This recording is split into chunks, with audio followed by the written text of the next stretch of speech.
Nah, barangkali nih Pak Deputi ini pertanyaannya, kalau misalnya sampai 28 lewat, mungkin dari 50 sekian instansi misalnya, itu baru ada separohnya gitu ya. Kira-kira gimana nih Pak Deputi nanti?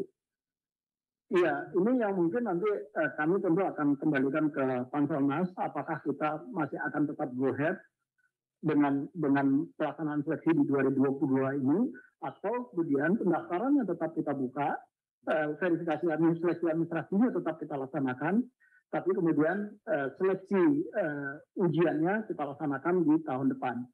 Itu yang paling memungkinkan bisa kita lakukan. Kalau misalnya Bapak Ibu di instansi masih punya kendala pada saat melakukan input formasi.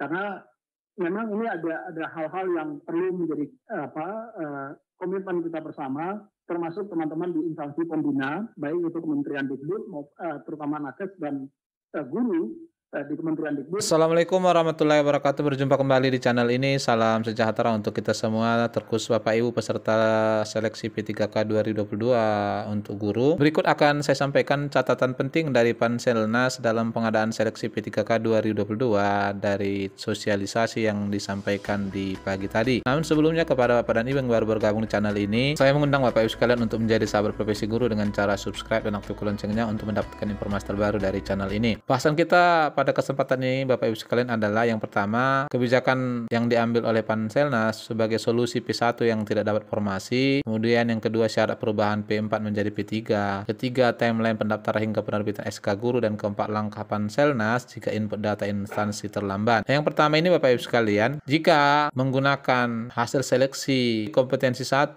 maupun kompetensi 2 Bapak Ibu sekalian tidak mendapatkan formasi, maka Bapak Ibu ya, agar kiranya di tahun ini bisa mendapatkan formasi, dapat turun ke kategori P2. Tujuannya adalah manakala ada jabatan lain yang masih linear dengan Bapak Ibu, sehingga kemudian Bapak Ibu akan diobservasi untuk diangkat pada jabatan yang memungkinkan di instansi Bapak Ibu sekalian. Ini nanti akan saya sampaikan video terkait ini. Kemudian untuk syarat perubahan P4 menjadi P3 dimungkinkan dari sosialisasi ini Bapak Ibu sekalian. Jadi bagi Bapak Ibu pelamar umum tidak perlu ujian, bisa langsung masuk ke prioritas 3 melalui observasi, dan prioritas 3 akan naik menjadi prioritas 2. Namun catatannya di sini adalah apabila kemudian dari penginputan data dan persiapan yang dilakukan oleh Panselnas tidak bisa dituntaskan di 13 Desember, ini nanti ada potensi Bapak Ibu akan diubah kategorinya. Yang ketiga, untuk timeline pendaftaran hingga penerbitan SK guru, ini direncanakan Bapak Ibu sekalian di 31 Oktober ini, kalau semua berjalan dengan lancar, sudah dilakukan pendaftaran hingga nanti penerbitan SK-nya itu dijadwalkan di April ya. Nah, rentetan pemberkasan hingga penerbitan di semua instansi dilakukan di April. Ini tergantung dari kebijakan dari Pemda masing-masing. Lalu yang keempat, sekarang Panselnas sedang melakukan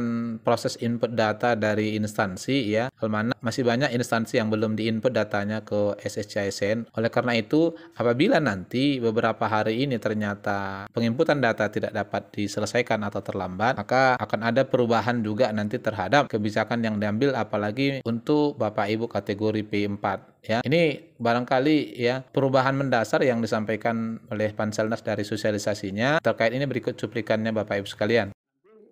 Kalau mereka adalah prioritas 1, maka yang bersangkutan akan langsung dilakukan penempatan bagi P1 dan kemudian ada pemberkasan. Tapi Bapak Ibu tetap harus melakukan registrasi supaya untuk melakukan konfirmasi saja. Jadi Bapak Ibu yang berada P1 tetap harus melakukan konfirmasi, mendaftar untuk dilakukan konfirmasi apakah Bapak Ibu masih ada atau sebetulnya Bapak Ibu sudah tidak ada. Jadi bagi yang P1 kemarin, yang sudah lulus seleksi di 2021 kemarin, yang lulus passing grade, belum tetap melakukan konfirmasi. Kemudian dilakukan penempatan, hanya saja kalau kemudian penempatannya ternyata instansi Bapak Ibu tidak membuka formasi, maka nanti Bapak Ibu akan dialirkan ke P2.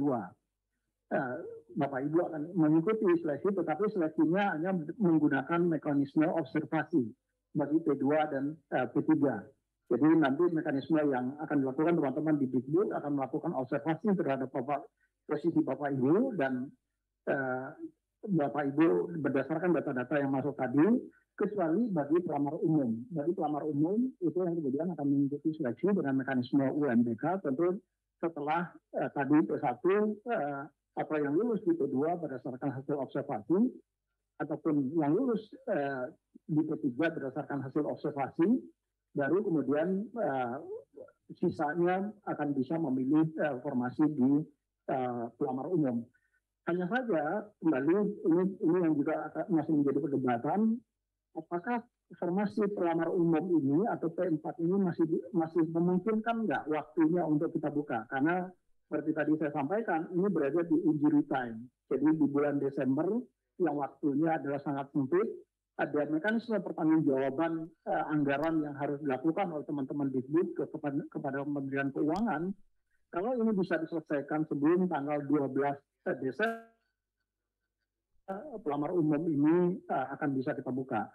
Ini yang nanti kami perlu mendapatkan kepastian dari teman-teman Dikbud, apakah kita akan membuka formasi di pelamar umum ini. Kalau ini tidak bisa dibuka, maka tentu pelamar umum akan dinaikkan statusnya menjadi ke P3. Nah, ini yang nanti perlu tapi P3 dan P2 dan P3 tentu akan digabung nanti posisinya, karena mereka adalah berada pada level yang sama dan mereka adalah yang juga sudah terdaftar di dalam database-nya Dapodik maupun PHK2-nya BKN. Jadi ada skema penyederhanaan kalau misalnya 3 tahapan ini tidak memungkinkan waktunya kita laksanakan pada tahun ini juga. Itu salah satu yang kemudian akan menjadi kendala di dalam waktu yang pendek ini. Nah, setelah semua sesuai dengan posisinya, saya memang hari ini, tadi malam teman-teman di Kementerian Dikbud sudah menyelesaikan mekanisme pertukaran data antara sistem seleksi calon aparatur sipil negara dengan sistem di database Dapodik. Hari ini akan dilakukan uji coba, ini sedang berlangsung. Teman-teman di Dikbud sedang ada di Badan Kepegawaian Negara untuk melakukan simulasi supaya tidak ada orang yang salah kamar, supaya tidak ada orang yang kemudian misalnya dia sebetulnya honor di SD1 tetapi kemudian SD1-nya karena buka formasi tapi ternyata terlempar ke SD nomor 3 misalnya. Nah, ini harus dipastikan betul Bapak Ibu, kemudian tidak ada yang salah kamar. Kadangkala sudah kita pastikan pun masih tetap saja karena datanya ada ratusan ribu di database Dapodik, potensi-potensi seperti itu tetap masih ada. Tetapi ini yang kita coba antisipasi semaksimal mungkin potensi risiko tadi dengan simulasi yang kita lakukan bersama-sama dengan teman-teman di Kementerian Dikbud. Kalau simulasi ini kemudian sukses pada hari ini dan instansi pusat bisa menyelesaikan penginputan formasi sebagaimana surat Ibu Sesmen Pan RB yaitu besok, maka kami optimis paling lambat tanggal 31 Oktober besok sistem seleksi ini sudah bisa kita buka untuk Bapak Ibu bisa melakukan pelamaran. Tetapi kalau ini belum selesai, maka tentu saja kami harus memastikan terlebih dahulu formasi-formasi tadi Bapak Ibu kemudian tidak mendaftar pada formasi yang zong atau yang sebetulnya tidak dibuka tetapi masih ada di dalam database SSCISN. Ini adalah ancar-ancar jadwal seleksi yang kalau kita semua konsisten, tadi kami sampaikan, teman-teman kementerian lembaga bisa menyelesaikan input formasi pada besok sesuai dengan surat Ibu Sesmenpan, di mana batas waktunya itu adalah besok. Karena setelah dilakukan Bapak Ibu melakukan input formasi, maka BKN akan segera melakukan verifikasi terhadap formasi yang Bapak Ibu input dan mencocokkan dengan keputusan Menteri Pan RB. Nah, kalau ini kita bisa lakukan secara konsisten dalam waktu pengumuman itu, pembukaan seleksi ini bisa kita lakukan di tanggal 31 Desember dan kita akan bisa menyelesaikan seleksi terkait dengan P3K Nakes misalnya, itu diharapkan bisa diselesaikan seleksinya pada tanggal 13 Desember. Saya sebetulnya masih meminta Pak Kapus untuk waktunya agak dipendekkan lagi karena tadi ada pertanggungjawaban anggaran yang harus masuk ke Kementerian Keuangan pada tanggal 12 Desember. Jadi mungkin ini yang perlu waktu ini memang menjadi sangat ketat dalam konteks sekarang ini. Karena biasanya kita melaksanakan seleksi itu di bulan-bulan Oktober. Ya, jadi kalau bulan Oktober itu akan sangat leluasa bagi kita untuk bisa menyelenggarakan di beberapa titik lokasi. Nah, untuk yang guru nanti menggunakan sistem UNBK, jadwalnya nanti tentu saja akan menyesuaikan dengan jadwal yang sudah ditetapkan nanti akan ditetapkan oleh Panselnas.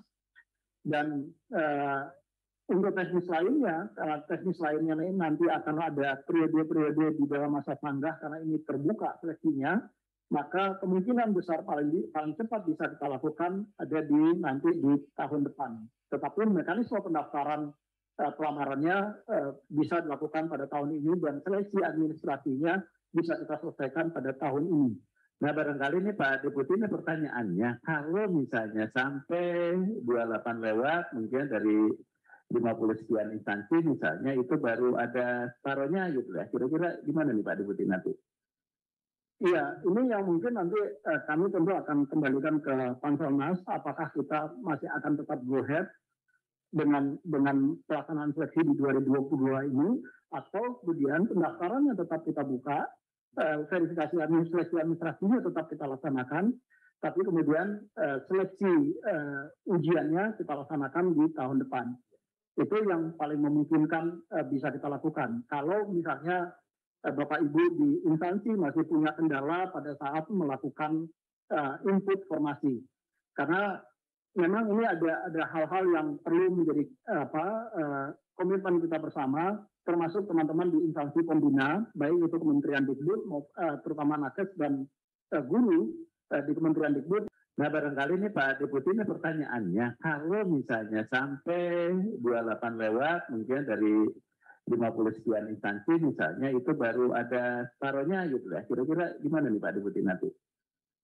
Iya, ini yang mungkin nanti kami tentu akan kembalikan ke Panselnas, apakah kita masih akan tetap go ahead dengan pelaksanaan seleksi di 2022 ini, atau kemudian pendaftarannya tetap kita buka, verifikasi administrasinya tetap kita laksanakan, tapi kemudian seleksi ujiannya kita laksanakan di tahun depan. Itu yang paling memungkinkan bisa kita lakukan. Kalau misalnya Bapak Ibu di instansi masih punya kendala pada saat melakukan input formasi, karena memang ini ada hal-hal yang perlu menjadi komitmen kita bersama, termasuk teman-teman di instansi pembina, baik itu Kementerian Dikbud, terutama Nakes dan guru di Kementerian Dikbud, yang tadi kami sampaikan, hari ini kami sedang melakukan simulasi, APISA bisnis sudah kita siapkan dengan proses bisnis yang baru, yang kemarin pada tanggal 26 disampaikan oleh teman-teman Dikbud, sudah diselesaikan oleh Dikbud, dan hari ini tadi pagi saya ngecek ke teman-teman di BKN sedang melakukan simulasi uji coba dengan data real, apakah ada potensi orang yang salah kamar atau tidak. Kalau ini bisa diselesaikan hari ini, maka paling tidak isu terkait dengan guru sudah relatif aman. Hanya yang tadi yang perlu menjadi catatan kami, apakah dengan waktu yang terbatas, teman-teman Dikbud masih bisa atau sanggup untuk melaksanakan sampai dengan yang P4. Karena waktunya terlalu pendek. Kalau misalnya satu prioritas itu kemudian bisa dilakukan sampai dengan butuh waktu 4 atau 5 hari, maka tentu teman-teman Dikbud akan berhitung apakah ini memungkinkan untuk kita lakukan atau tidak. Ini yang kami juga sudah sampaikan ke Ibu PLT Dirjen GTK. Kenapa ini penting? Karena jangan sampai nanti kasus 2021 terulang kembali. Waktu 2021 kita mengatakan akan ada 3 skenario atau 3 tahapan seleksi, yaitu ada tahap 1, tahap 2, tahap 3. Tetapi karena keterbatasan waktu, kemudian tahap 3 tidak bisa kita laksanakan. Nah, ini tentu akan merugikan teman-teman guru yang kebetulan mendaftar di tahap 3. Nah, yang tahap 4 ini atau P4 ini juga diharapkan tidak terjadi demikian. Ini yang perlu kita antisipasi secara bersama-sama supaya teman-teman ini kemudian bisa apakah P2 dan P3 kita gabung misalnya, sehingga P4 menjadi P3 dengan keterbatasan waktu yang tadi. Nah, skenario ini tentu harus kita lakukan bersama-sama dengan teman-teman Dikbud, mana yang paling memungkinkan untuk kita lakukan. Jangan sampai nanti kita sudah buka, sudah umumkan ada P4 atau U misalnya, tetapi kemudian ternyata waktunya tidak memungkinkan untuk kita lakukan.